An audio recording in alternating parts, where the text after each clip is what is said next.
kasama to make it sure.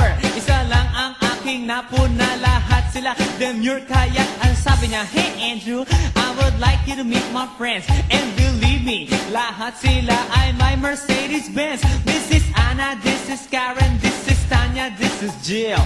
Lahat sila nakatira sa San Lorenzoville among the four.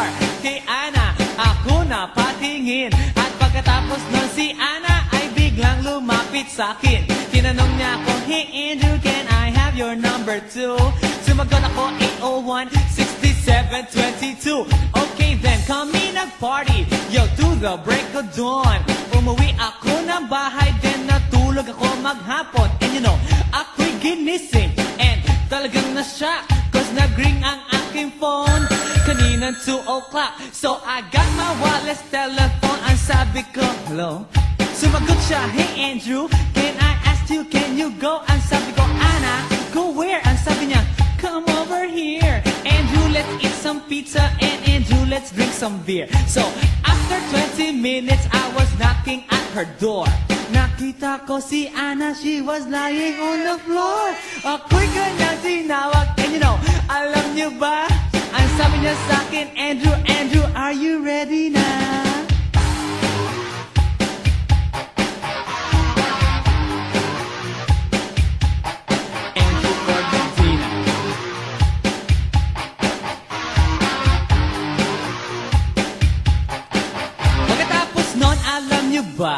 We went to the garage, and ang sabi niya sa akin, Andrew, can you give me a massage? Hinilot ko ang front, pati ang kanyang back. Then Anna squeezed me tight, and then she gave me a smack. But ako'y biglang tinulak, so ako'y napaupo. At ang sabi niya sa akin, Andrew, wag na wag kang tatayo. Lumayo siya sa akin, kaya't ako'y kinabahan. At pagkatapos nun siya ay sumayaw sa harapan.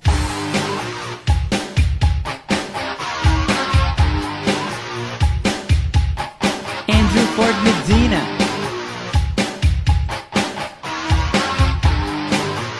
Hey yo DJ, let me hear some scratch.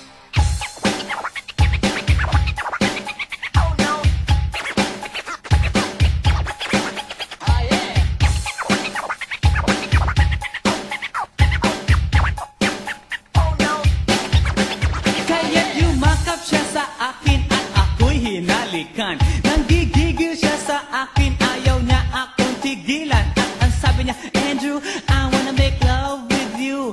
Can you do me a little favor?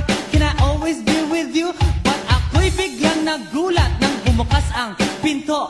It was Anna's elder sister, so kami na pahinto. There was nothing we could do, it was a pain in the Nasabihin ng kanyang ate, Anna, Anna, can I join?